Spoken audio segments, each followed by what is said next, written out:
sounds a bit trite, but in healthcare, because there's many vulnerable people out there who may not have had the specific educational background or the understanding or access to healthcare. You know, you were talking about being in the right zip code. The people who are in the right zip code, you're probably going to be taken care of. What about those people who aren't in the right zip code? Absolutely. And so how do you make healthcare more accessible to them? I had a great question on what do you do for people who live in sort of regions that don't have the best healthcare access. So I think the more we can use technology to provide things to them, I think is very, very exciting.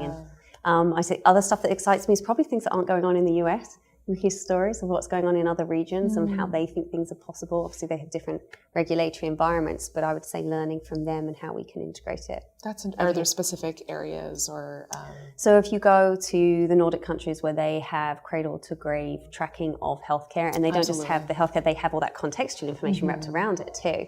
That's fascinating. If you go to China, you know, the leaps and bounds that they're making, say someone needs to go to the doctor, they found a specific symptom, they have a system set up where you get everything planned for you, your doctor's appointment's already made, you've been checked up here. It's all linked, and obviously they work in a different regulatory environment to us, but it is fascinating to see what they're doing and also how they're using blockchain. Yeah, at Verily, we're actually working on a project with the NHS, which, as you said, I mean, the amount of data that's there and that is long-term, it's just such a wealth of information and there's so much opportunity there. You're, exactly right.